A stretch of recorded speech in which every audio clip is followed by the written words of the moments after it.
Elle chantait doucement, jusqu'à entendre des applaudissements derrière la porte. Sa voix a résonné, et il a fait arrêter la réunion. Il a suivi le son, et en la voyant, il est tombé à genoux. C'était la même chanson avec laquelle il dansait avec sa mère. C'est ainsi que commençaient toutes les journées à l'immeuble Horizon, l'une des tours les plus imposantes du centre d'affaires de Marseille. Le soleil matinal s'infiltrait déjà par les larges fenêtres lorsqu'Isabelle Gomez commençait sa routine de nettoyage au 18e étage. À 45 ans, elle portait sur son visage les marques d'une vie de labeur, mais dans ses yeux brillait encore une étincelle de jeunesse que même le temps n'avait pu éteindre. Tandis qu'elle passait le chiffon sur les surfaces vitrées qui séparaient les salles de réunion, sa voix s'écoulait naturellement, remplissant le couloir vide des notes d'une vieille chanson. C'était une chanson que sa grand-mère avait l'habitude de chanter, une mélodie qui parlait de nostalgie et d'espoir. Sa voix, puissante et en même temps douce, résonnait dans l'espace, apportant vie à cet environnement corporatif habituellement froid et impersonnel. Au 20e étage, René Valentin ajustait sa cravate devant le miroir de son bureau. À 52 ans, le propriétaire de l'immeuble Horizon avait bâti son empire immobilier avec détermination et vision stratégique. Ce matin-là, tout en révisant quelques documents, il fut surpris par une voix qui s'infiltrait par le système de ventilation. Au début, il tenta de l'ignorer, se concentrant sur les chiffres devant lui. Mais il y avait quelque chose dans cette mélodie qui captait son attention de manière inexplicable. René laissa les papiers de côté et ferma les yeux un instant. La voix féminine, pleine d'émotion et de technique, éveillait en lui des souvenirs endormis. Dans sa jeunesse, avant de suivre la voie des affaires, il avait rêvé de devenir musicien. La guitare qui reposait dans un coin de son appartement était le témoin silencieux de ce rêve abandonné. « Monsieur Valentin, Monsieur Édouard de la Société Littorale est en ligne 3, annonça sa secrétaire par l'interphone. René soupira, revenant à la réalité. « Dites-lui que je le rappellerai dans 15 minutes, Martine. J'ai besoin de vérifier quelque chose dans l'immeuble. » Guidé par la voix qui continuait à résonner dans les couloirs, René descendit 2 étages par l'escalier de secours. En ouvrant la porte du 18e, la mélodie devint plus claire, plus envoûtante. Il marcha silencieusement jusqu'à en trouver la source. Isabelle, absorbée dans sa chanson, ne remarqua pas la présence de l'homme qui l'observait. Elle continua son travail, se déplaçant avec grâce tout en chantant les yeux mi-clos, comme si elle était sur une scène imaginaire. « Impressionnant », dit finalement René, applaudissant discrètement. La femme de ménage sursauta, faisant tomber son vaporisateur. Ses joues se colorèrent rapidement de rouge, tandis qu'elle se baissait pour ramasser l'objet. « Excusez-moi, monsieur, je ne savais pas qu'il y avait quelqu'un... Je promets de travailler en silence. »« Non, je vous en prie, » s'empressa de dire. « René, votre voix est extraordinaire. Avez-vous une formation musicale ?» Isabelle sourit timidement, ajustant son uniforme. « Non, monsieur. Je chante simplement depuis l'enfance. Ma grand-mère disait que j'étais né en chantant. » L'entrepreneur s'approcha intrigué. « Je suis René Valentin, propriétaire de l'immeuble. »« Je sais qui vous êtes, » répondit-elle, toujours gênée. « Je travaille ici depuis 3 ans. Je suis Isabelle Gomez. » Un moment de silence s'installa, entre eux, rempli seulement par le bourdonnement distant de la ville qui s'éveillait dehors. « Cette chanson, est-ce votre composition ?» demanda-t-il finalement. Isabelle secoua la tête. « C'est Douce Espérance. Ma grand-mère la chantait quand j'étais petite. » On dit qu'elle a eu du succès dans les années 50. René sourit, reconnaissant la chanson. « Mon père avait ce disque. Je n'aurais jamais imaginé entendre quelqu'un chanter avec tant d'authenticité. » À ce moment, le portable de René vibra dans sa poche. Il l'ignora. « Vous n'avez pas besoin d'être gentil. Je sais que je dois nettoyer en silence. »« Je suis sincère, Isabelle. Votre voix a apporté quelque chose de spécial à cet endroit aujourd'hui. » La conversation fut interrompue par l'arrivée d'un autre employé dans le couloir. René consulta sa montre. « Je dois retourner au travail, mais s'il vous plaît, ne cessez pas de chanter. Cet immeuble a besoin de plus de vie. » Tandis que René s'éloignait, Isabelle resta immobile quelques instants, tentant de comprendre cette rencontre inattendue. Cela faisait des années que personne n'avait commenté sa voix de cette manière. De retour à son chariot de nettoyage, elle continua son travail, mais cette fois en silence, encore intimidée par la présence d'autres personnes à l'étage. Pistinkom. Les semaines qui suivirent, René commença à ajuster sa routine matinale pour coïncider avec les horaires de nettoyage d'Isabelle. Parfois, il s'arrêtait discrètement pour l'écouter dans les moments où elle se sentait à l'aise pour chanter. D'autres fois, ils échangeaient quelques mots sur la musique ou sur le temps. Lentement, une étrange amitié commença à se former entre l'entrepreneur et la femme de ménage. Un matin particulièrement ensoleillé, René arriva plus tôt au travail. L'immeuble était encore presque vide, quand il trouva Isabelle en train de nettoyer la réception du rez-de-chaussée. « Bonjour Isabelle », la salua-t-il. « Bonjour Monsieur Valentin, vous arrivez tôt aujourd'hui. Réunion avec des investisseurs, expliqua-t-il. Et vous pouvez m'appeler René. » Elle sourit, encore mal à l'aise avec cette familiarité. Cette chanson que vous chantiez hier, sur la mer et les étoiles. Je ne l'avais jamais entendue auparavant. Isabelle détourna le regard, soudainement intéressée par le sol qu'elle venait de nettoyer. C'est une vieille composition, à moi. René haussa les sourcils, surpris. Vous composez? Vous êtes vraiment talentueuse. Un silence s'installa, chargé d'histoires non racontées. Quand Isabelle finit par regarder René, il y avait quelque chose de différent dans son regard. J'ai été plus qu'une femme de ménage, Monsieur Valentin, il y a très longtemps. Avant qu'elle ne puisse continuer, ils furent interrompus par l'arrivée d'un groupe de cadres. René regarda sa montre et soupira. Je dois y aller, mais j'aimerais beaucoup entendre cette histoire. En montant vers son bureau, René ne pouvait s'empêcher de penser à la révélation d'Isabelle. Il y avait quelque chose dans sa voix, dans sa posture lorsqu'elle chantait, qui lui avait toujours semblé familier, comme si elle appartenait à un autre monde, pas à l'univers des ballets et des produits d'entretien.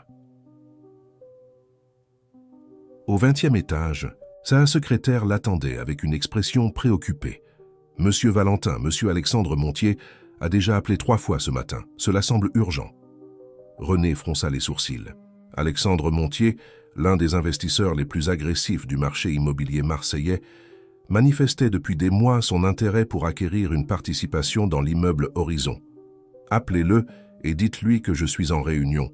Je rappellerai cet après-midi. » Tandis qu'il se préparait pour la rencontre avec les investisseurs, René se surprit à regarder par la fenêtre panoramique de son bureau. En bas, Marseille s'étendait en une mosaïque de couleurs et de textures, depuis le bleu intense de la Méditerranée jusqu'aux maisons colorées du Vieux-Port. C'était une ville de contrastes, où tradition et modernité dansaient ensemble, au son des accents du Sud, comme sa vie maintenant, pensa-t-il. Entre tableurs et investissements, une mélodie inattendue avait trouvé son chemin, réveillant des souvenirs et des possibilités qu'il croyait perdues à jamais. Le lendemain matin, Marseille se réveilla sous une bruine fine, inhabituelle pour cette période de l'année. Isabelle arriva à l'immeuble Horizon avec un parapluie coloré et les cheveux légèrement humides. Pendant qu'elle signait le registre à la réception, elle sentit un regard sur elle. Elle leva les yeux et trouva René qui l'observait de l'autre côté du hall. « Bonjour Isabelle, avez-vous un moment pour un café ?» La question la prit par surprise. Elle regarda l'horloge murale puis son superviseur, qui acquiesça discrètement. « Je pense que je peux prendre ma pause maintenant. Oui. » René la conduisit jusqu'à la cafétéria de la mezzanine, un espace normalement fréquenté uniquement par les cadres.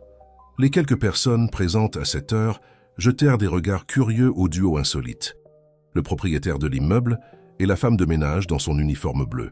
« Un cappuccino et un pain au chocolat pour moi, » commanda René. « Et pour vous ?»« Un café au lait sera parfait, » répondit-elle, toujours mal à l'aise avec la situation. Pendant qu'ils attendaient, René observa la femme en face de lui. Sous la lumière naturelle qui entrait par les larges fenêtres, il remarqua des détails qui étaient auparavant passés inaperçus.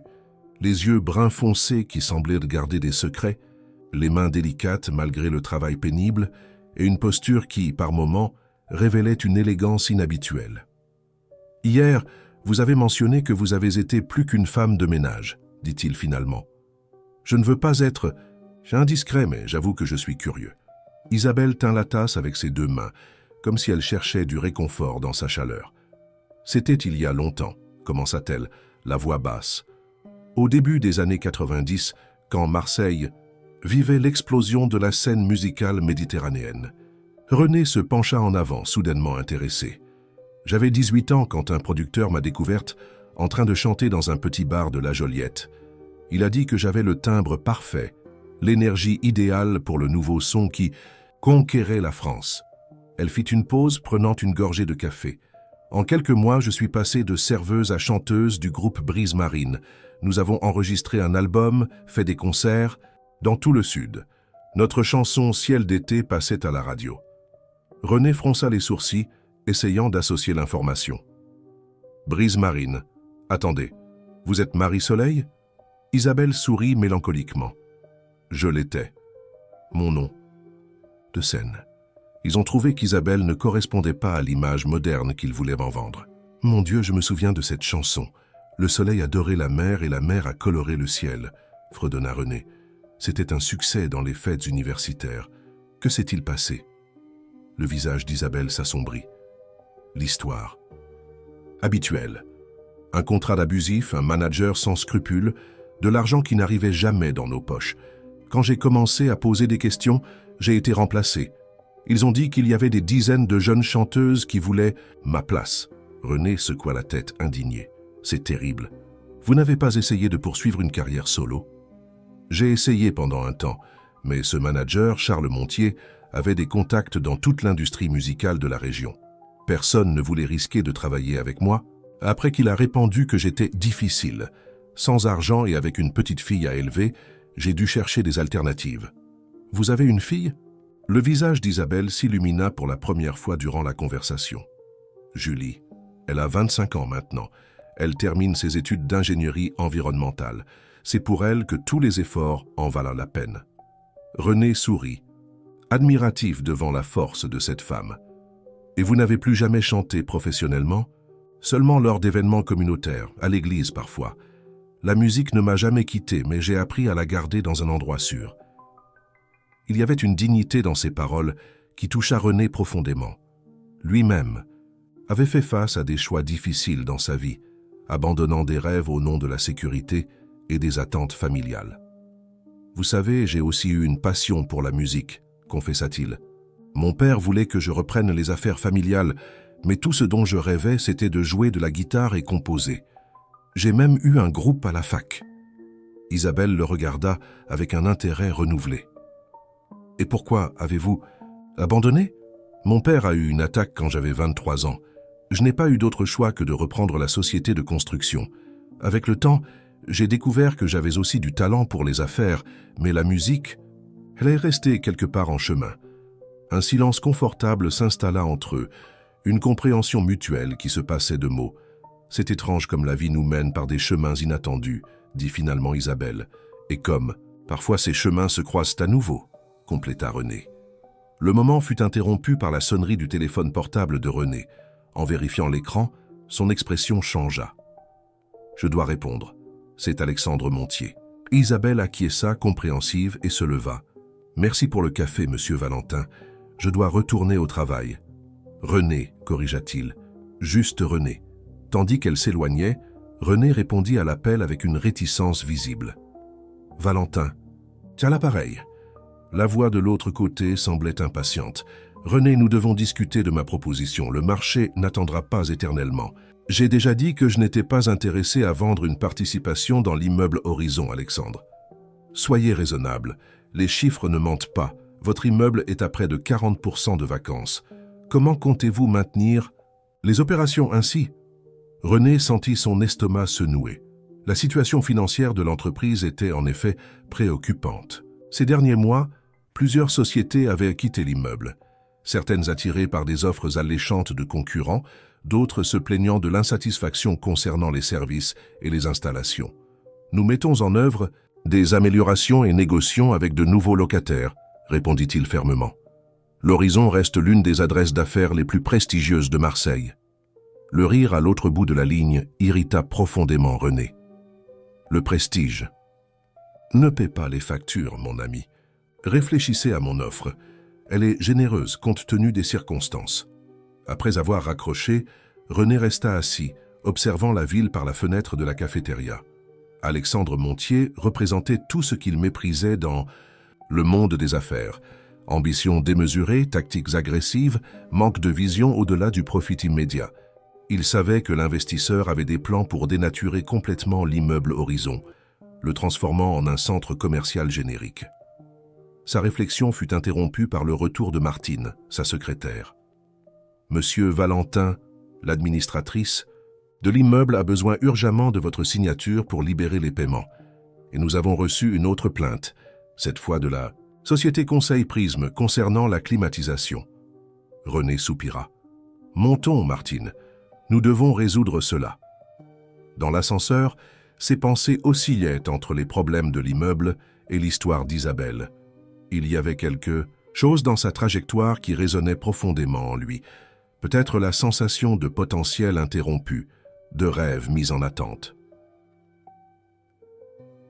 L'après-midi, alors qu'il révisait les rapports financiers dans son bureau, René fut surpris par une mélodie familière. Il regarda le système audio confus jusqu'à ce qu'il réalise que la musique venait du couloir. Il se leva et ouvrit la porte, trouvant Isabelle avec son chariot de nettoyage. « Excusez-moi, » dit-elle immédiatement.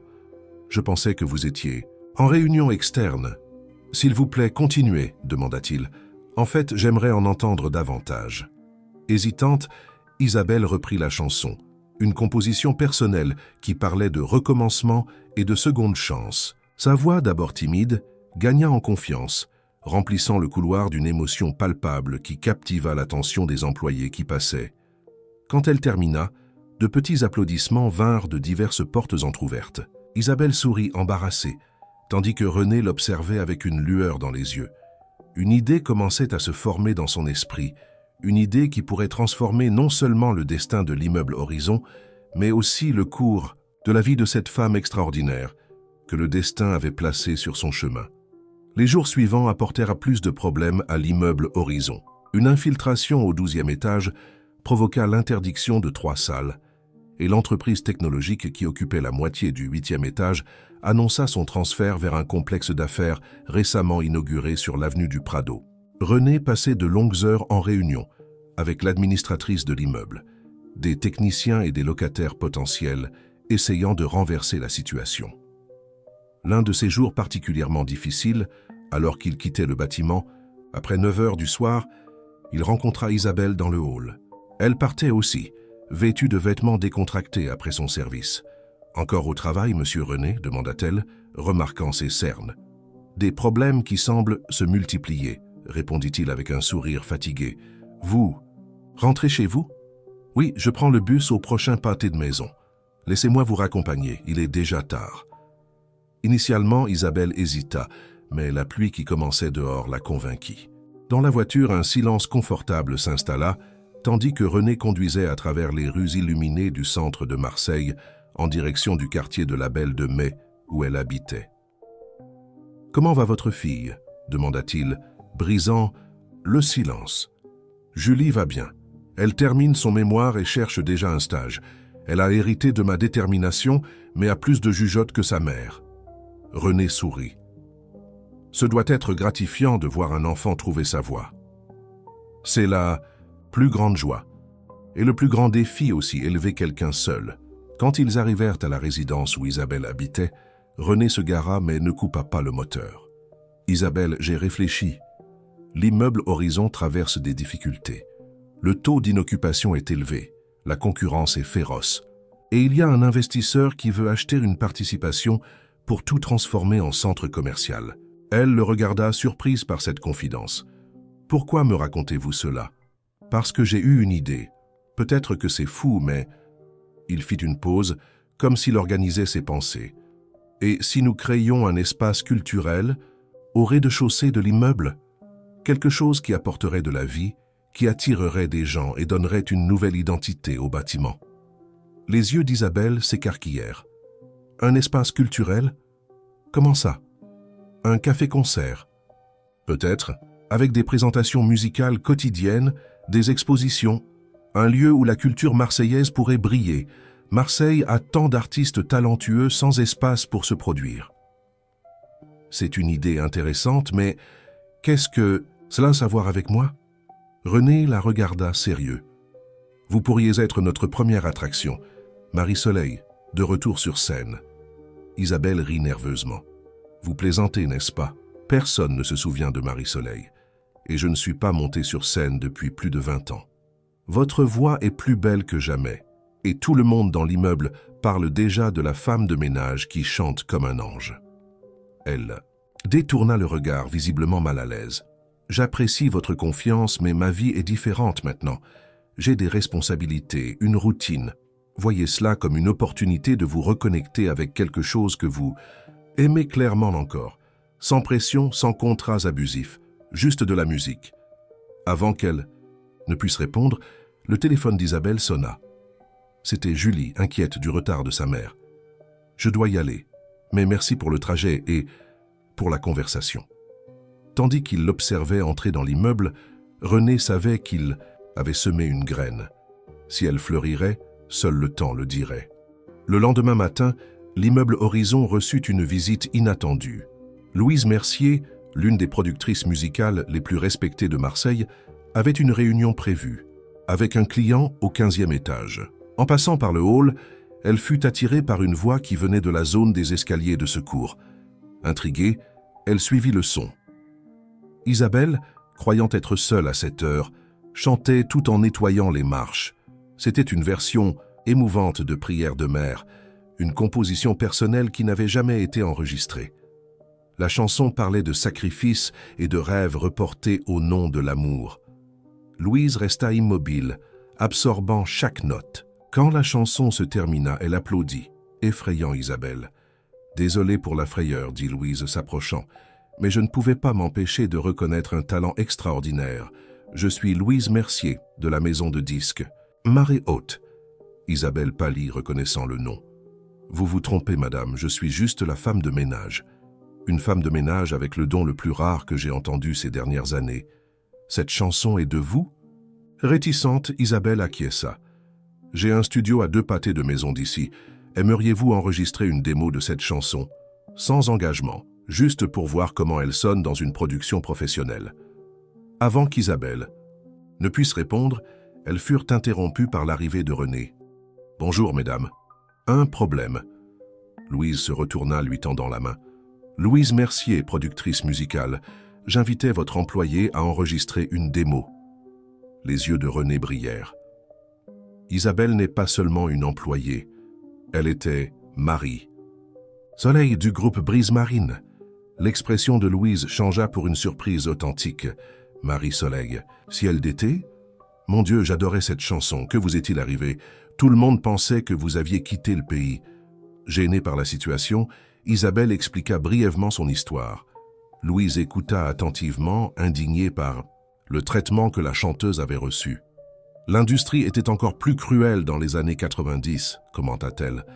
Mais les choses ont changé. Aujourd'hui, avec les plateformes numériques, les artistes ont plus d'autonomie. Et des voix authentiques comme la vôtre sont rares. René observait l'interaction avec un enthousiasme croissant. Vous savez, nous prévoyons d'ouvrir un espace culturel au rez-de-chaussée de l'immeuble. Peut-être pourrions-nous collaborer d'une façon ou d'une autre.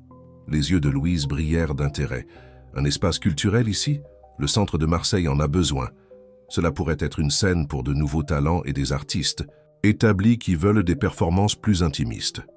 La conversation continua, avec Louise et René échangeant des idées avec animation, tandis qu'Isabelle les observait, partagée entre la peur et l'excitation.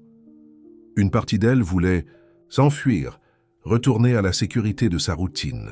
Une autre partie, cependant, celle qui n'avait jamais cessé de rêver, s'agitait avec les possibilités. « Tout cela semble merveilleux, » dit-elle finalement. « Mais j'ai un travail ici, des responsabilités. »« Nous pouvons résoudre cela, » répondit promptement René. « Si vous acceptez d'enregistrer avec Louise et de vous produire dans notre espace quand il sera prêt, je peux ajuster votre fonction dans l'immeuble. Moins d'heures de nettoyage, plus d'heures de musique. » Louise acquiesça, enthousiaste. « Et si la démo est aussi bonne que je le crois, nous pourrons discuter d'un contrat équitable pour un EP. 5 ou 6 chansons, distribution numérique, tout avec une transparence totale. » La tête d'Isabelle tournait. En moins de 24 heures, sa vie tranquille avait été bouleversée. Elle demanda quelques jours pour réfléchir, ce que tous deux respectèrent. Ce soir-là, en racontant la nouvelle à Julie, Isabelle s'attendait à du scepticisme. À sa surprise, sa fille réagit avec un enthousiasme débordant. « Maman, c'est incroyable, tu dois accepter. » « Je ne sais pas, ma fille. Et si ce n'était qu'un enthousiasme momentané de leur part? Et si je n'étais plus assez bonne ?» Julie prit les mains de sa mère entre les siennes. « Tu as toujours dit que la musique ne t'avait jamais quitté.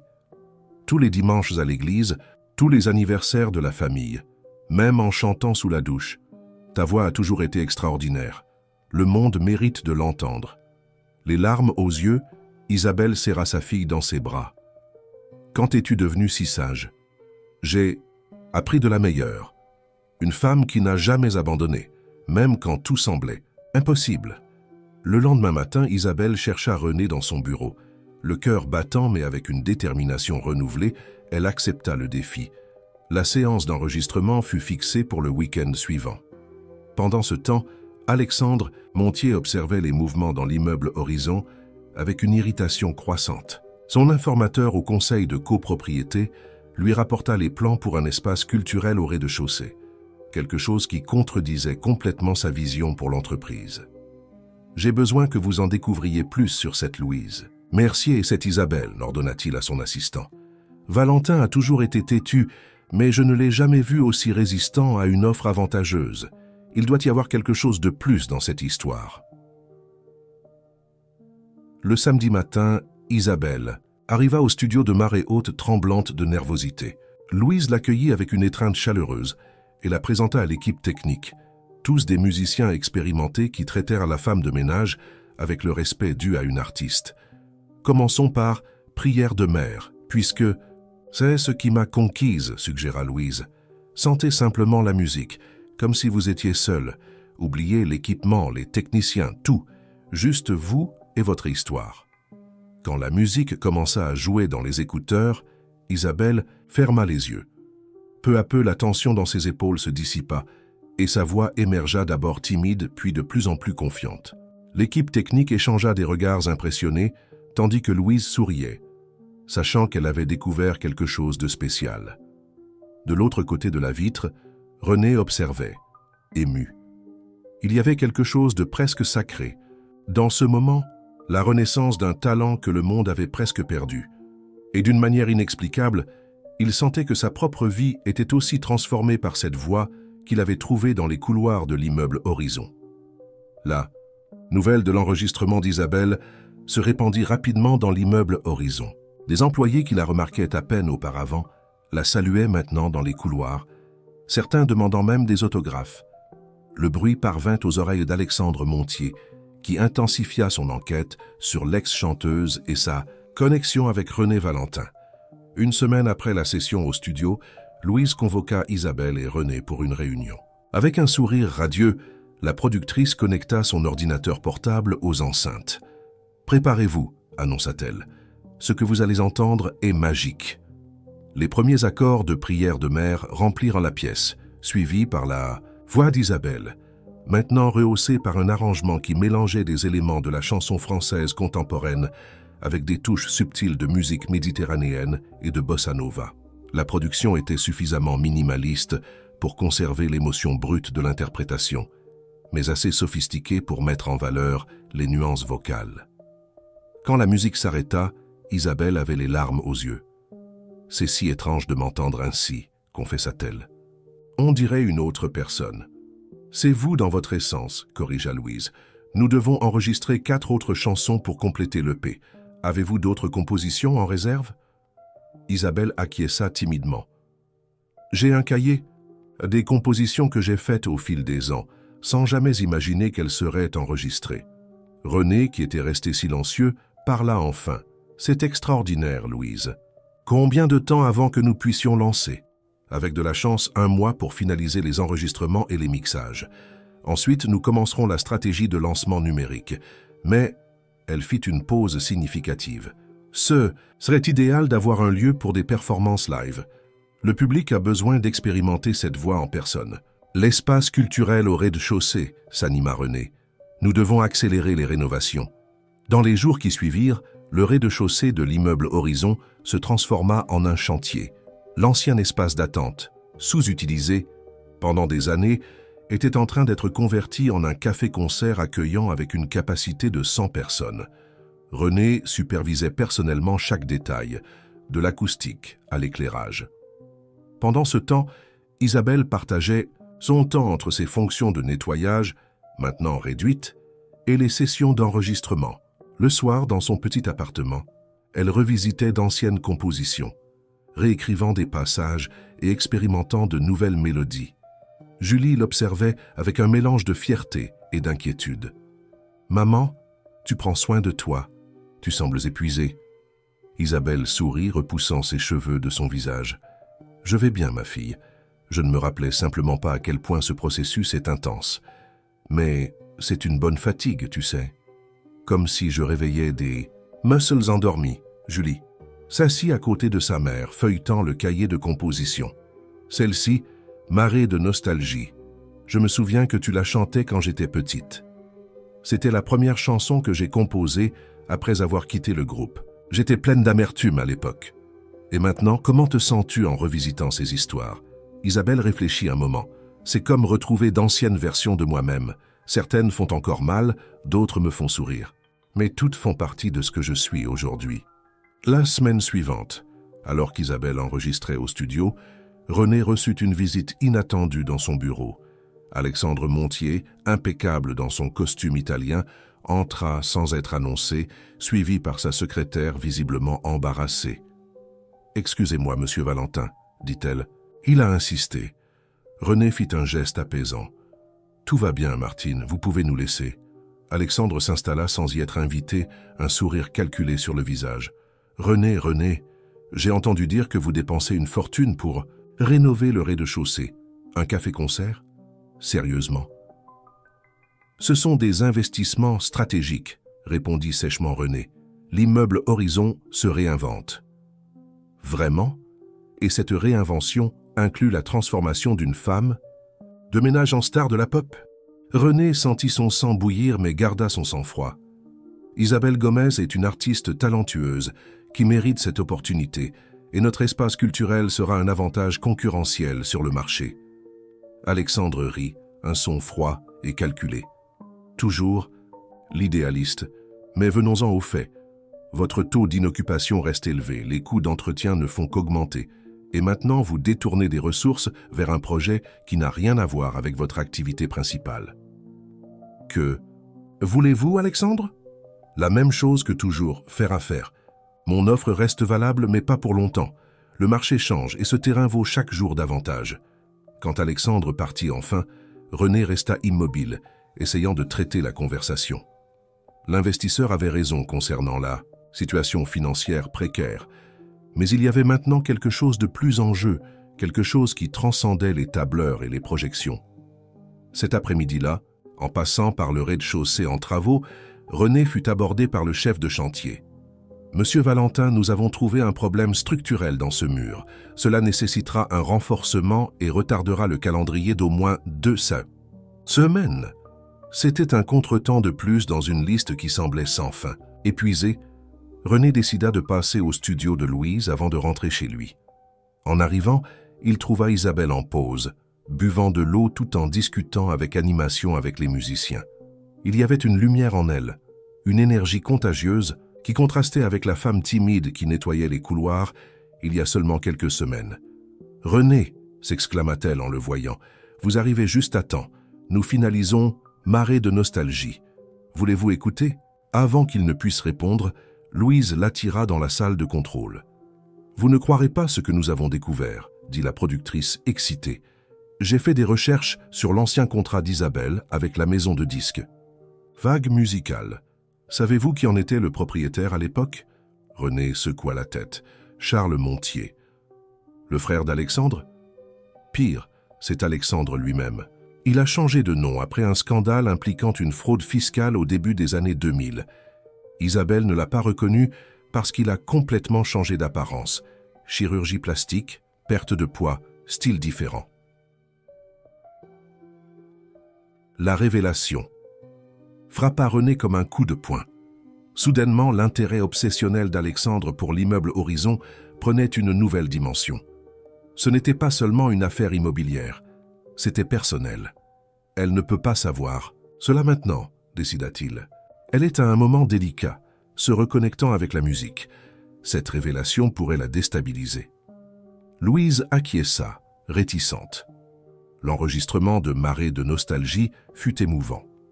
La chanson, qui parlait de perte et de retrouvailles, acquit une nouvelle couche de signification dans la voix mûre d'Isabelle. René l'observait, partagé entre l'admiration pour son talent et l'inquiétude concernant l'ombre qu'Alexandre représentait. Dans les jours suivants, René intensifia ses efforts pour assurer le succès de l'espace culturel. Il engagea un architecte acousticien renommé, investit dans des équipements sonores de première qualité et établit des contacts avec des artistes locaux qui pourraient se produire régulièrement. Pendant ce temps, Isabelle affrontait ses propres défis. Les longues heures d'enregistrement exigeaient une résistance physique et émotionnelle qu'elle n'avait pas exercée depuis longtemps. D'anciennes insécurités ressurgissaient aux moments les plus inattendus.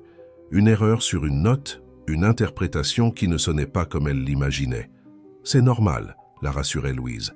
« Vous exercez des muscles endormis. Chaque jour, vous devenez plus forte. » Un après-midi, après une session particulièrement difficile, Isabelle trouva René qui l'attendait à la réception du studio. « J'ai pensé que vous auriez peut-être besoin d'un trajet », proposa-t-il. Dans la voiture, un silence confortable s'installa jusqu'à ce qu'Isabelle parle enfin. « Parfois, je me demande si je ne suis pas folle. Une femme de presque 50 ans essayant de raviver des rêves de jeunesse. » René la regarda brièvement avant de reporter son attention sur la circulation. « Je ne vois pas les choses ainsi. Je vois quelqu'un avec un don extraordinaire que le monde mérite de connaître, quel que soit l'âge. Et si j'échoue, si personne ne s'intéresse aux chansons d'une ex-femme de ménage, alors nous aurons fait quelque chose d'authentique, quelque chose qui compte. N'est-ce pas ce qui importe ?» Finalement, Isabelle sourit reconnaissante pour cette perspective. « Comment va l'espace en bas? Nous affrontons des défis, mais nous avançons. Vous devriez passer demain. J'aimerais votre avis sur certains détails. » Le lendemain, Isabelle visita les travaux pour la première fois. Elle fut émerveillée par la transformation.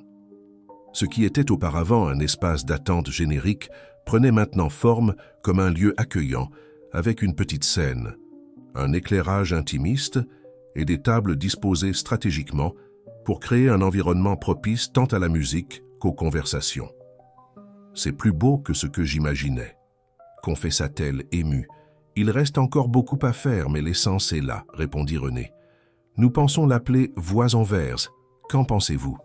C'est parfait. » Tandis qu'ils parcouraient l'espace, discutant des détails et des possibilités, ils furent interrompus par l'arrivée de Louise, visiblement agitée. « Vous devez voir ça !» s'exclama-t-elle, tendant sa tablette. Sur l'écran, une vidéo amateur montrait Isabelle chantant pendant une session d'enregistrement.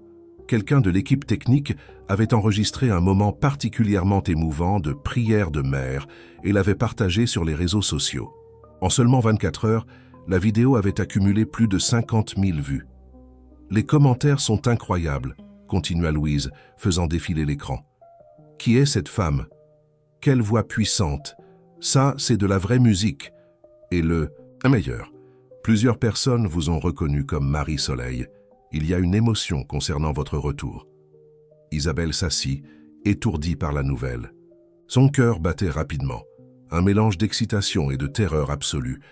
La visibilité soudaine était exactement ce qu'elle craignait et en même temps désirait secrètement. « Cela change nos plans, » expliqua Louise. « Nous devons lancer quelque chose officiellement le plus tôt possible, profiter de ce moment. Et nous avons besoin d'un concert de lancement. » René et Louise échangèrent des regards. « Le voix Envers, » dirent-ils à l'unisson. « Mais il ne sera pas prêt. »« Attends, » objecta René. « Nous le ferons fonctionner, » assura Louise. Un lancement intimiste, exclusif. L'histoire de la femme de ménage qui reconquiert sa place dans le monde de la musique, dans un espace transformé tout comme elle. C'est parfait. Tandis que les deux discutaient logistique et délai, Isabelle restait silencieuse, observant l'espace autour d'elle. Les murs qui avaient été témoins d'années de sa vie anonyme comme femme de ménage seraient maintenant la scène de sa renaissance artistique. C'était à la fois poétique et terrifiant. « Qu'en pensez-vous, Isabelle ?» demanda finalement René, remarquant son silence. Elle respira profondément, sentant le poids et la légèreté de la décision qu'elle était sur le point de prendre.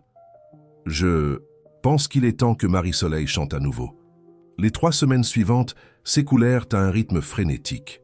Les travaux au rez-de-chaussée de l'immeuble Horizon furent accélérés, avec des équipes travaillant en horaires prolongés pour respecter le nouveau délai.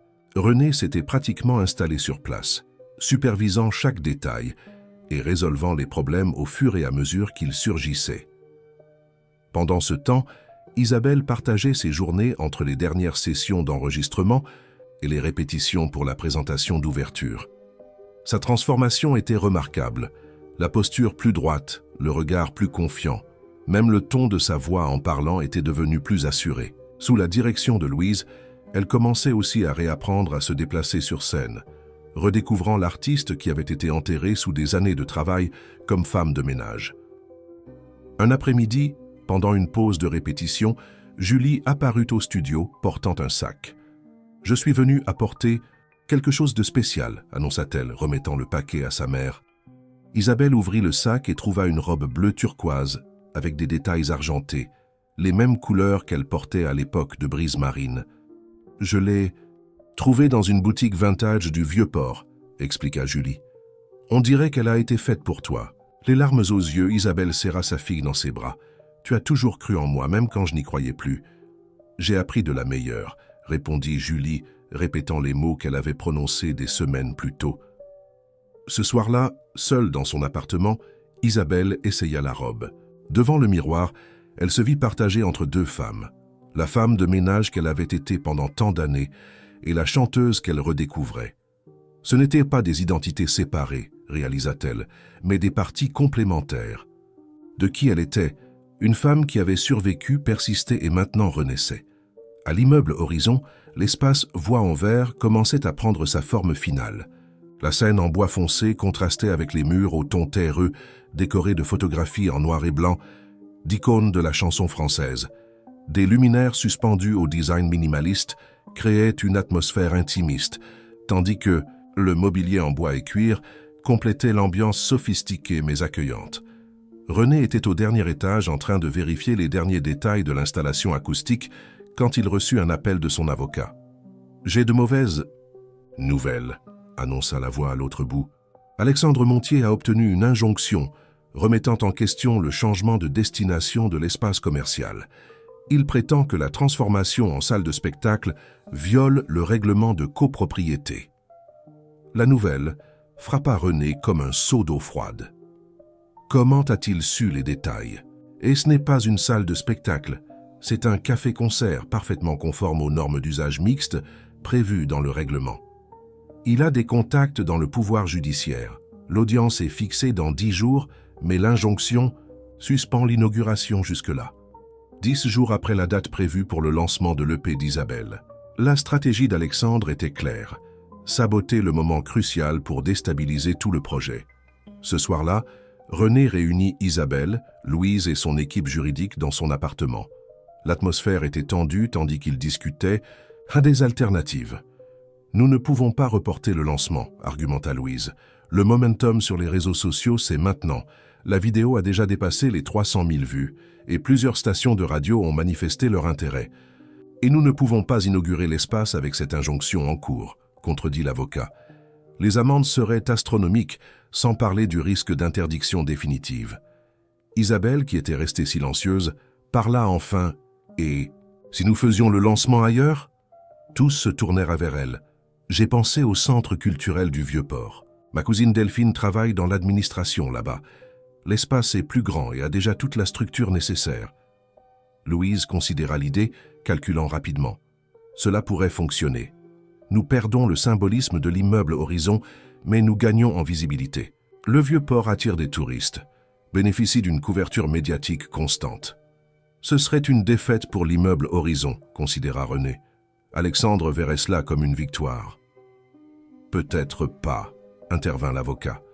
Si nous présentons le changement comme une expansion du projet, pas comme un repli, nous pouvons transformer cela en une narration positive. Le projet est né à l'immeuble Horizon, mais la demande était si grande qu'il fallait un espace plus grand. Cela nous donnerait le temps de résoudre la question juridique sans perdre l'élan du lancement. La discussion se poursuivit tard dans la nuit, pesant le pour et le contre. À la fin, un plan fut établi. Le lancement serait transféré au centre culturel du Vieux-Port, mais une stratégie de communication soigneuse positionnerait le changement comme une expansion, pas un recul. Parallèlement, l'équipe juridique intensifierait les efforts pour faire lever l'injonction à temps pour organiser des événements futurs au Voie-en-Vert. Quand tout le monde fut parti, Isabelle resta. Elle trouva René sur la terrasse contemplant la Méditerranée illuminée par la lune. « Je regrette que votre projet rencontre tant d'obstacles à cause de moi, dit-elle. René se retourna surpris. « À cause de vous ? Isabelle, vous êtes la meilleure chose qui soit arrivée à l'immeuble Horizon depuis des années. Alexandre a toujours voulu ce terrain, bien avant que vous n'apparaissiez. Mais tout s'est intensifié après que j'ai commencé à enregistrer. » René hésita. « Était-ce le moment de dire la vérité ? Il y a quelque chose que vous ne me dites pas, perçut Isabelle, lisant son expression. Avec un soupir, René l'invita à s'asseoir. Nous avons découvert quelque chose sur Alexandre Montier.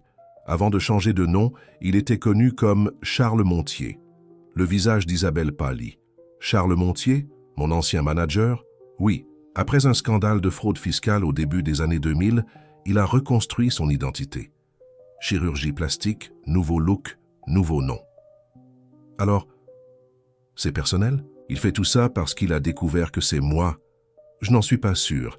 C'est peut-être une coïncidence, mais il n'existe pas de coïncidence de cette taille, René. Isabelle se leva, marchant sur la terrasse, tout en traitant la révélation. Son ancien bourreau, l'homme qui avait détruit sa carrière et ses rêves, réapparaissait maintenant comme une menace à son nouveau départ. Pourquoi ne m'avez-vous pas dit cela avant ? Je ne voulais pas vous déstabiliser au milieu du processus créatif. Vous vous reconnectiez à la musique, retrouvant votre voix. Elle acquiesça, comprenant l'intention derrière son silence. Et maintenant ? Maintenant, nous faisons le lancement au Vieux-Port comme prévu. Nous montrons à Alexandre qu'il ne peut pas nous arrêter. Et pendant ce temps, nous continuons à nous battre pour le Voie-en-Vert. Dans les jours qui suivirent, la nouvelle du changement de lieu fut diffusée. Comme prévu par l'équipe de communication, le récit d'expansion dû à la forte demande fut bien reçu. La presse locale adopta l'histoire de la femme de ménage qui revient sur scène et l'intérêt pour le lancement grandit exponentiellement. Le centre culturel du Vieux-Port, d'une capacité de 300 personnes, vit rapidement tous ses billets vendus. Les radios locales commencèrent à diffuser le single « Prière de mer » que Louise avait publié en avant-première, et le hashtag de Jacques-Marie Soleil revient devint tendance sur les réseaux sociaux à Marseille. Pendant ce temps, à l'immeuble Horizon, les travaux du Voie-en-Vert furent achevés, même avec l'inauguration reportée. René tint à finaliser l'espace exactement comme prévu, comme une déclaration silencieuse qu'il ne céderait pas face aux pressions d'Alexandre. La veille du TASH, lancement, Isabelle était en proie à une crise d'anxiété dans son appartement. Julie la trouva fixant la robe turquoise étalée sur le lit, respiration accélérée et mains tremblantes. « Maman, qu'est-ce qu'il y a ? Je ne peux pas faire ça, ma fille. Et si je me fige sur scène, si ma voix me lâche, ça fait si longtemps. » Julie s'assit à côté de sa mère, tenant ses mains. « Tu te souviens quand j'avais 7 ans et que j'avais une peur bleue des présentations scolaires ? Que me disais-tu » Isabelle sourit légèrement, se rappelant que la peur n'est que de l'excitation mal interprétée, que ces papillons dans l'estomac étaient en fait nos ailes qui se préparaient à voler. Exactement. Tes ailes sont prêtes. Maman, demain tu vas voler. Le jour du lancement, le centre culturel du Vieux-Port était plein. Journalistes, influenceurs, musiciens locaux et fans de longue date de brise marine composaient le public. Dans les coulisses, Isabelle, magnifique dans sa robe turquoise, recevait les dernières retouches de maquillage. Louise entra dans la loge rayonnante. « Je viens d'apprendre que des représentants de 3 maisons de disques nationales sont venus spécialement de Paris pour vous voir. Et France 3 Provence va diffuser des extraits du spectacle au journal de demain. » Pendant ce temps, au premier rang, René attendait anxieusement, vérifiant répétitivement son téléphone. Son équipe juridique travaillait intensément pour faire lever l'injonction d'Alexandre. Et il y avait la promesse de nouvelles avant la fin de la soirée. Les lumières s'éteignirent. et un silence expectant s'empara de la salle. Sur scène, seulement un tabouret haut et un microphone sous un faisceau de lumière bleutée. La voix du présentateur annonça « Mesdames et messieurs, après plus de 2 décennies, Marseille accueille à nouveau l'une de ses voix les plus authentiques, une artiste qui n'a jamais cessé de créer, même quand le monde a cessé d'écouter. Avec vous, Marie-Soleil. » Le public explosa en applaudissements tandis qu'Isabelle marchait jusqu'au centre de la scène. Pendant un moment, elle resta immobile sous la lumière, absorbant l'énergie du public. Puis, sans accompagnement instrumental, elle commença à chanter marée de nostalgie. Sa voix puissante et chargée d'émotion fit immédiatement taire la salle. C'était une interprétation viscérale qui parlait de perte, de nostalgie, mais aussi d'espoir et de renaissance. Quand elle termina a cappella, il y eut un moment de silence abasourdi avant que le public n'explose en applaudissements. Le Mammifère groupe monta sur scène et le spectacle continua avec les nouvelles compositions et quelques classiques de Brise Marine réinterprétés. À chaque chanson, Isabelle semblait plus confiante, se reconnectant avec l'artiste qu'elle avait toujours été. Entre les chansons, elle partageait des fragments de son histoire, l'ascension, la chute, les années de silence créatif et maintenant la renaissance. Sans nommer Alexandre Charles, elle parla des injustices de l'industrie musicale et de l'importance de croire aux secondes chances. Dans le public, René l'observait avec une admiration croissante.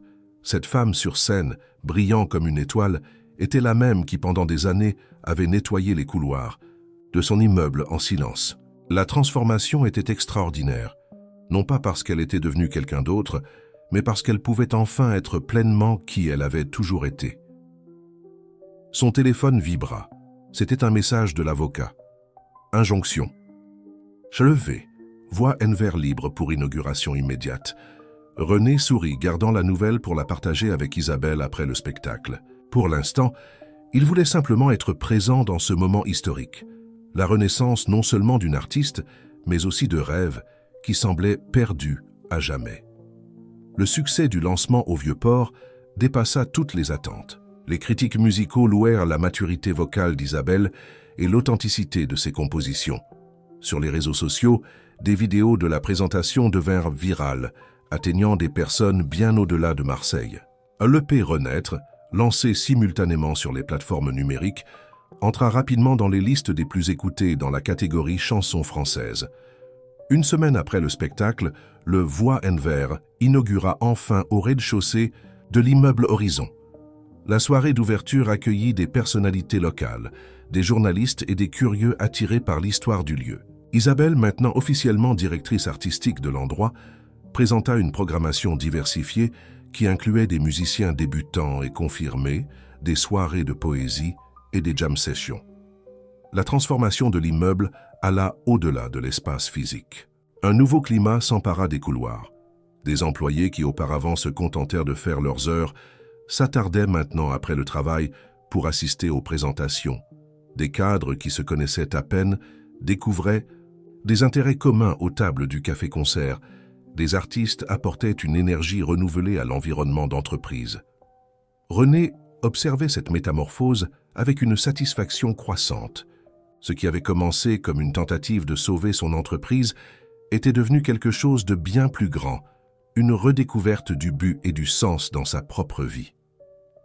Un jeudi après-midi, alors qu'ils révisaient la programmation du week-end, avec Isabelle, ils furent interrompus par l'arrivée de Martine, la secrétaire de René. « Monsieur Valentin, excusez-moi de vous interrompre, mais il y a quelque chose que vous devez voir urgemment. » Elle tendit une tablette avec un reportage. En vedette, sur le principal portail d'information de Marseille. Le titre était percutant. « Homme d'affaires accusé de fraude dans l'industrie musicale tente de saboter le retour d'une chanteuse. » L'article, signé par une journaliste d'investigation respectée, détaillait comment Alexandre Montier, précédemment connu sous le nom de Charles Montier, avait manipulé des contrats et détourné des ressources de divers artistes dans les années 90, y compris Marie-Soleil, du groupe Brise Marine. Des documents divulgués montrèrent que son incursion actuelle contre l'immeuble Horizon était directement liée à la découverte qu'Isabelle, maintenant reconnue à nouveau comme Marie-Soleil, était impliquée dans le projet. Comment cela? A-t-il été révélé? Demanda René abasourdi. Julie, répondit Isabelle, reconnaissant immédiatement la source. Elle est stagiaire au département des investigations spéciales du ministère public. Elle a dû trouver quelque chose dans les archives. René la regarda, surpris. Vous saviez qu'elle enquêtait sur Alexandre? Pas exactement, quand je lui ai parlé de sa véritable identité. Elle a simplement dit qu'elle allait jeter un coup d'œil. Je n'ai jamais imaginé qu'elle irait aussi loin. L'article continuait, révélant qu'outre Isabelle, au moins 5 autres artistes avaient été victimes de stratagèmes similaires, tous réduits au silence par des menaces ou des clauses contractuelles abusives. Il y avait également mention d'enquêtes en cours sur les pratiques commerciales actuelles d'Alexandre, y compris d'éventuelles irrégularités dans ses entreprises immobilières. Le téléphone d'Isabelle ne cessa de sonner cet après-midi-là. Journalistes, anciens collègues musiciens et même des cadres de maisons de disques voulaient sa version de l'histoire. Louise apparut à l'immeuble Horizon, quelques heures plus tard, débordante d'enthousiasme. C'est incroyable. 3 émissions de télévision nationale veulent des interviews. Il y a des invitations pour des participations à des festivals et une possible tournée nationale. Et Sony est intéressée par un contrat pour le prochain album. Tandis que Louise parlait, Isabelle restait étrangement silencieuse, le regard perdu sur la vue de la ville par la fenêtre du bureau de René. « Isabelle, vous allez ?»« Bien ?» demanda-t-il, remarquant son silence. « Je suis en train de tout assimiler, » répondit-elle finalement. « Pendant si longtemps, j'ai porté cette histoire comme un secret honteux, comme si l'échec avait été ma faute. Maintenant, soudainement, tout est exposé, et les gens sont de mon côté. C'est la justice qui se fait, même tardivement, commenta René. Oui, mais j'ai peur que cela ne définisse à nouveau qui je suis. Avant, j'étais la femme de ménage qui chante. Maintenant, je serai la chanteuse qui a été trompée. Je ne veux pas que mon histoire se résume à être victime d'Alexandre. Louise s'approcha compréhensive. Alors ne laissez pas que ce soit le cas. Utilisez cette plateforme pour raconter votre histoire complète, dans vos termes. Le dépassement, la réinvention, l'art que vous avez continué à créer même dans les moments les plus difficiles. René acquiesça. Votre talent parle de lui-même. L'intérêt initial peut venir de la controverse, mais c'est votre voix qui fera rester les gens. Dans les semaines suivantes, l'histoire d'Isabelle gagna encore plus de visibilité. Elle qui accepta quelques interviews stratégiques, dirigeant toujours le récit vers sa musique actuelle, et non seulement vers le passé. Le Voix en Vert devint l'un des espaces culturels les plus prisés de Marseille, avec des files d'attente quotidiennes et des réservations complètes des semaines à l'avance. Le succès, cependant, apporta de nouveaux défis. Des invitations pour des concerts dans d'autres villes commencèrent à arriver, ainsi que des propositions de maisons de disques qui exigeraient un engagement exclusif. Isabelle se retrouva face à des choix qu'elle n'avait jamais imaginé devoir faire à nouveau. Un soir, après une présentation spéciale aux Voix en Vert, elle trouva René seul dans son bureau, travaillant tard. « Vous ne devriez pas être à la célébration en bas ?» demanda-t-elle, entrant sans frapper. Il sourit, fermant son ordinateur portable. « Juste en train de régler quelques détails. La répercussion a été incroyable pour l'immeuble. Le taux d'inoccupation est tombé. À moins de 10%, nous avons une liste d'attente pour de nouveaux locataires. Je suis heureuse que cela ait fonctionné pour vous aussi. » Quelque chose dans sa voix attira l'attention de René. « Il s'est passé quelque chose ?» Isabelle hésita, s'asseyant dans le fauteuil face à lui. « J'ai reçu une proposition pour une tournée nationale de 3 mois. Et Sony veut que je déménage à Paris pour enregistrer le prochain album avec des producteurs là-bas. » René sentit un pincement au cœur mais maintint une expression neutre. « Ce sont des opportunités incroyables. Oui, mais cela signifierait quitter le Voix en Vert, Marseille. Tout ce que nous avons construit ici. L'espace sera toujours là quand vous reviendrez, et nous sommes en train de former une équipe solide pour la gestion. » Elle le regarda, cherchant quelque chose dans ses yeux. « C'est ce que vous pensez que je devrais faire?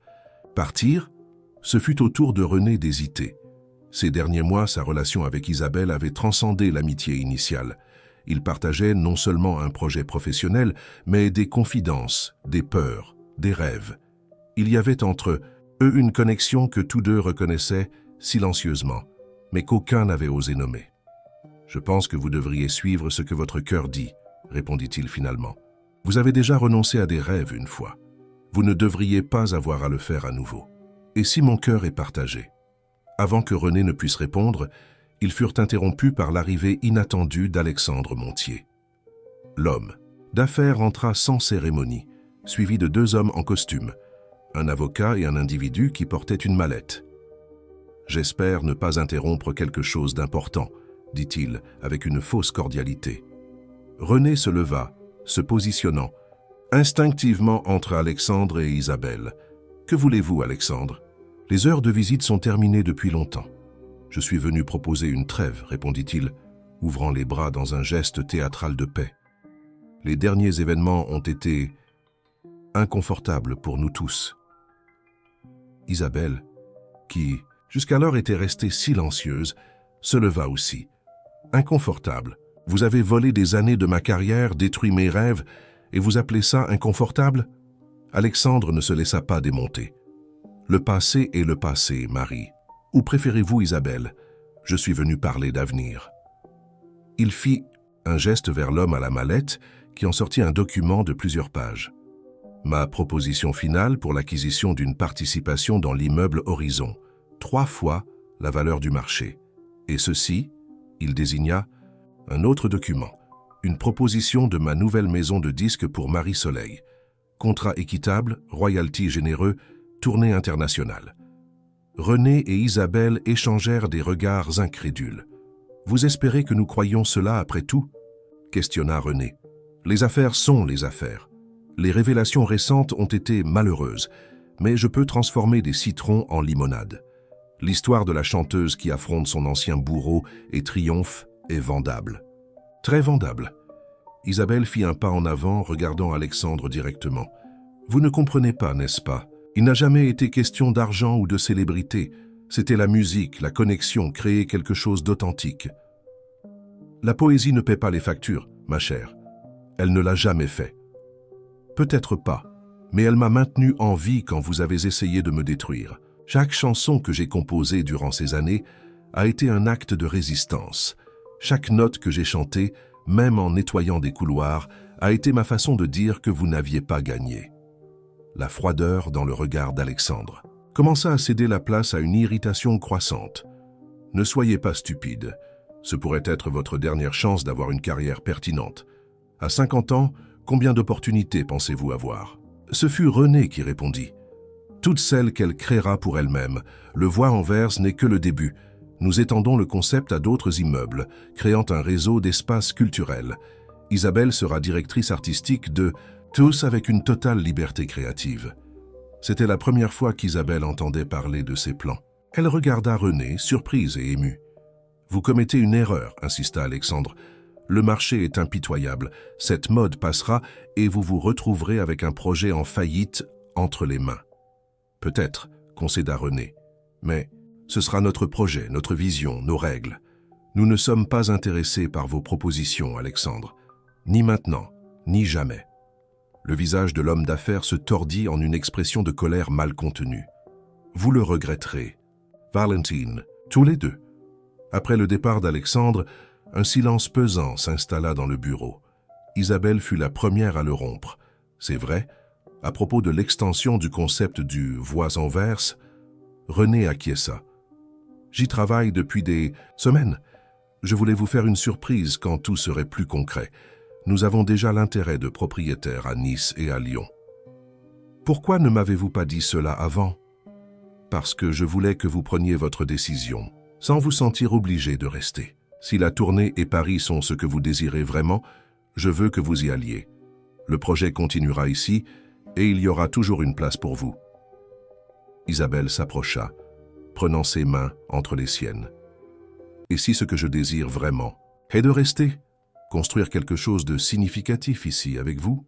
Leurs regards se rencontrèrent, chargés de tout ce qu'ils n'avaient pas encore dit l'un à l'autre.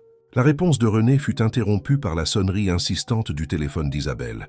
C'était Louise. « Vous devez descendre maintenant », s'exclama la productrice dès qu'Isabelle décrocha. « Quelque chose d'incroyable se passe. » Au rez-de-chaussée, le Voie Anvers débordait de monde. Ce qui avait commencé comme une soirée ordinaire s'était transformé en un événement spontané, lorsque plusieurs artistes présents dans le public avaient commencé à monter sur scène pour chanter. Maintenant, une session improvisée s'était formée, réunissant des musiciens de différentes générations. Au centre de cette célébration improvisée, Julie conversait avec animation avec un groupe de jeunes producteurs. En voyant sa mère, elle courut vers elle. « Maman, tu ne vas pas croire. Robert Marin est ici et veut produire un documentaire sur ton histoire. Et ces gars là-bas sont du collectif Méditerranée. Ils veulent leur proposer une résidence artistique avec de jeunes compositrices avec toi comme mentor. » Tandis que Julie parlait, Isabelle observait l'espace autour d'elle, la scène où sa voix avait renaquis, les gens qui vibraient avec la musique, l'énergie qui remplissait chaque coin. Son regard croisa celui de René, qui souriait de l'autre, côté de la salle.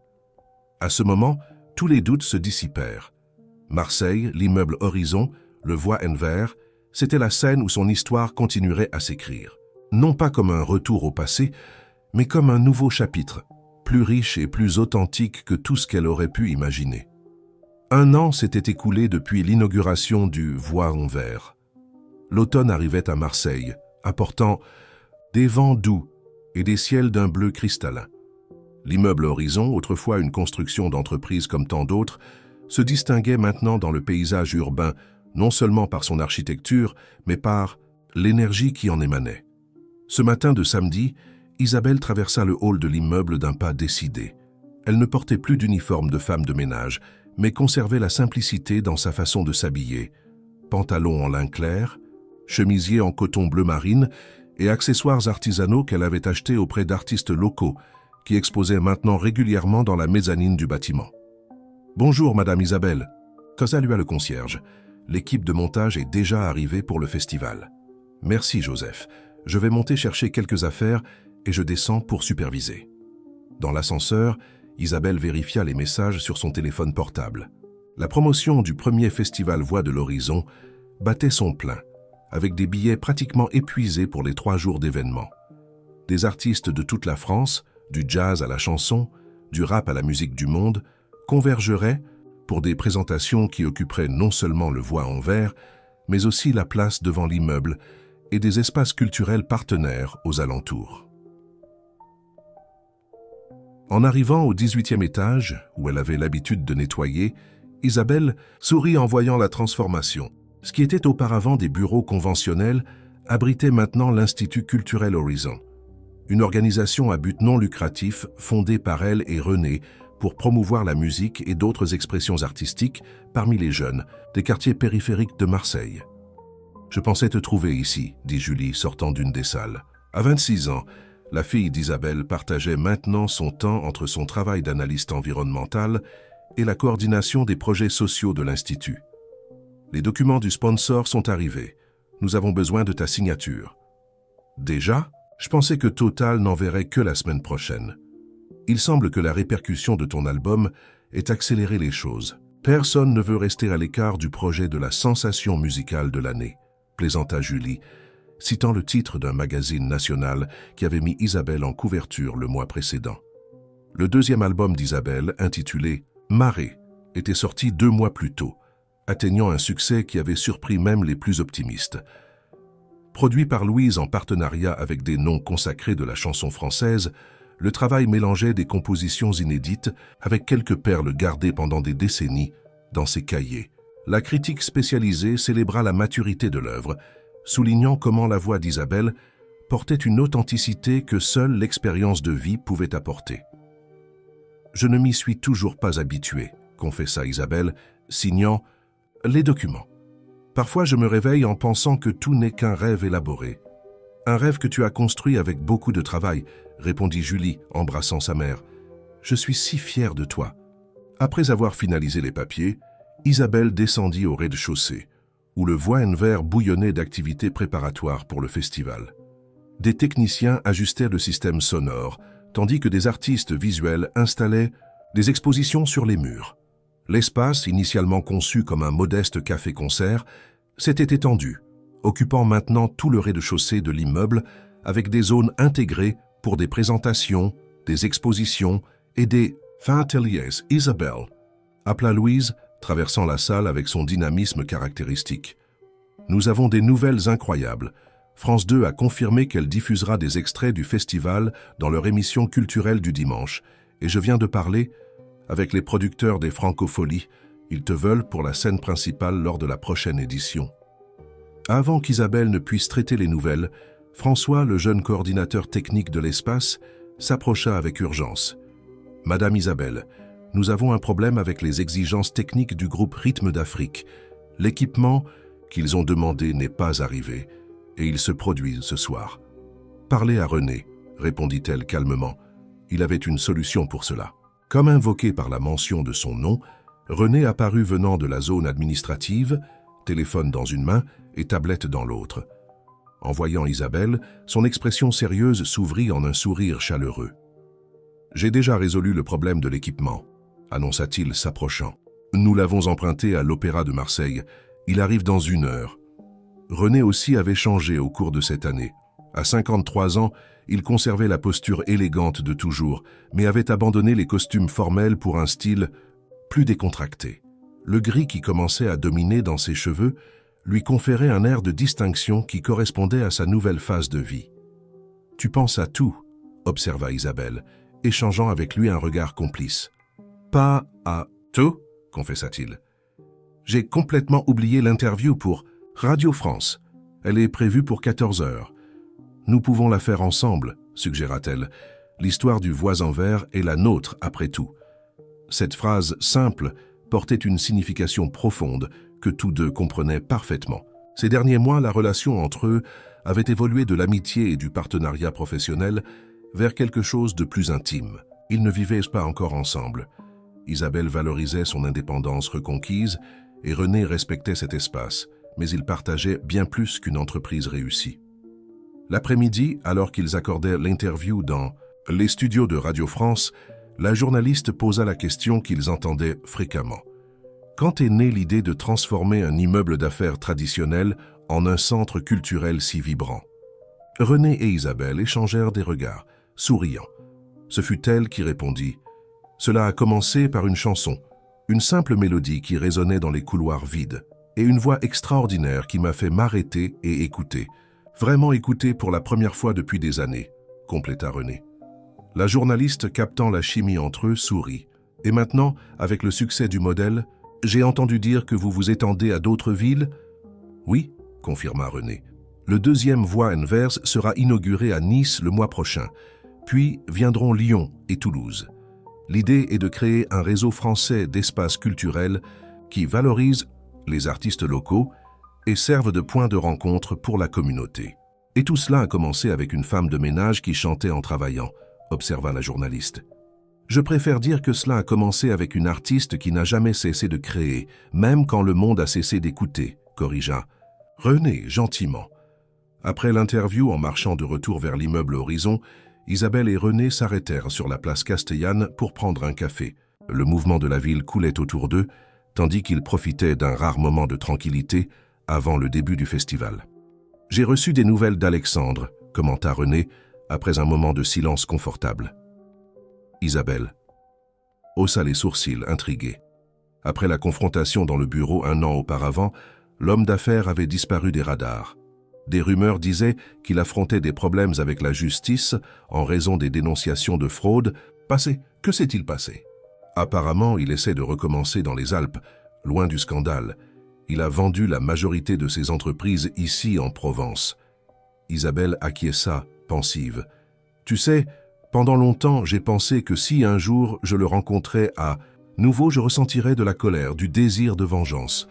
Mais maintenant, je ne ressens que de la gratitude. De la gratitude pour lui avoir presque détruit ta carrière. Non, de la gratitude pour ce qui est arrivé après. Si ma vie avait suivi le cours normal, peut-être que je n'aurais jamais connu la vraie signification de la musique pour moi. Peut-être que je n'aurais jamais créé des chansons si honnêtes, si vraies. Peut-être que je ne t'aurais jamais rencontré. René sourit, prenant sa main entre les siennes. Parfois, les meilleurs chemins sont ceux que nous ne planifions pas. Exactement. Alexandre a essayé de me faire taire, mais il m'a finalement donné la chance de trouver une voix plus authentique.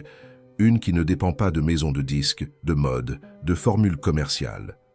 Une voix qui inspire d'autres. Personne a trouvé les leurs. Isabelle acquiesça, se souvenant des jeunes musiciens qui fréquentaient maintenant l'Institut culturel Horizon, des adolescents des périphéries de Marseille qui trouvaient dans la musique une forme d'expression et souvent une alternative aux difficultés sociales. De retour à l'immeuble, ils trouvèrent une foule déjà en train de se former pour le début du festival.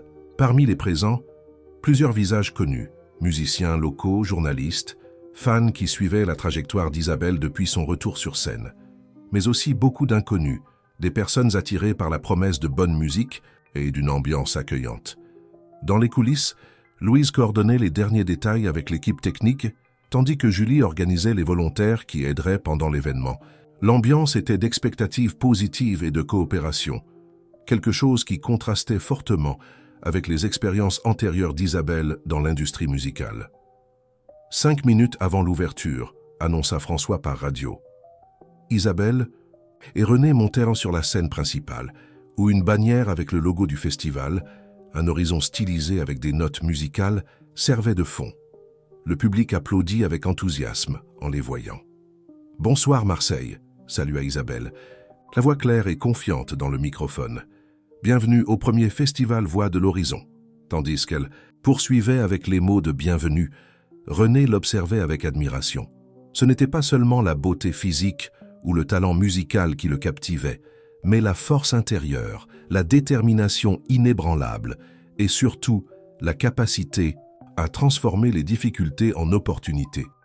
Ce festival célèbre non seulement la musique, mais la résilience, la diversité et la créativité du peuple marseillais, du peuple français, continuait Isabelle.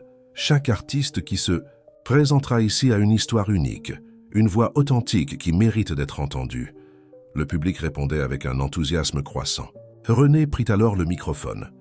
Il y a un peu plus d'1 an, cet endroit n'était qu'un immeuble commercial de plus dans le centre de Marseille. Aujourd'hui, c'est un point de rencontre, un espace de création, un foyer pour les artistes et les amateurs de culture, prouvant qu'il n'est jamais trop tard pour recommencer, pour réinventer des espaces et nous réinventer nous-mêmes, compléta Isabelle. Le regard qu'ils échangèrent à ce moment contenait toute une histoire non verbalisée, de rencontres, improbables, de secondes chances, de rêves qui semblaient perdus et qui pourtant attendaient simplement le bon moment pour fleurir. « Et maintenant, » annonça Isabelle, « nous avons l'honneur d'ouvrir le festival avec une artiste extraordinaire, dont la voix représente l'avenir de la musique marseillaise, Delphine Santos. » Une jeune femme d'une 20aine d'années monta sur scène, embrassant Isabelle avec une émotion visible. C'était l'une des premières élèves du programme de mentorat de l'Institut, fille d'une cantinière scolaire, et maintenant émergeant comme l'une des nouvelles voix les plus prometteuses de la scène musicale française. Tandis que Delphine commençait sa présentation, Isabelle et René quittèrent discrètement la scène, s'arrêtant dans les coulisses pour regarder. Côte à côte, mains entrelacées, ils contemplaient non seulement le spectacle qui se déroulait, mais tout le chemin qui les avait amenés jusque-là. « Tu sais ce qui m'émeut le plus ?» chuchota Isabelle. « Voir que le cycle s'est brisé, que d'autres femmes n'auront pas à passer par ce que j'ai vécu, que nous créons un espace où les talents sont valorisés justement, où la musique peut être honnête, où les rêves n'ont pas besoin d'être abandonnés. » René acquiesça, serrant doucement sa main. « Tu n'as pas seulement retrouvé ta voix, Isabelle, tu aides d'autres personnes à trouver les leurs. » La musique de Delphine remplissait l'espace, une composition originale qui parlait d'identité, de racines et de possibilités. Le public la suivait avec une attention respectueuse, le même type de connexion authentique qu'Isabelle établissait dans ses présentations. À ce moment, observant la jeune artiste briller, Isabelle sentit une certitude profonde. Son parcours avait pris exactement la direction qu'il devait prendre. Tous les détours, toutes les difficultés l'avaient amenée précisément où elle devait être, non seulement de retour sur scène, mais dans un lieu de but, de sens et d'impact positif dans la vie des autres. L'immeuble Horizon, autrefois juste un symbole de réussite commerciale, palpitait maintenant d'une énergie différente. Il était devenu un phare culturel, un point de rencontre de rêveurs, un espace où l'art n'était pas seulement du divertissement, mais de la transformation. Et tandis que la musique continuait à couler, résonnant sur les murs qui auparavant N'entendèrent que des pas pressés et des conversations d'affaires. Isabelle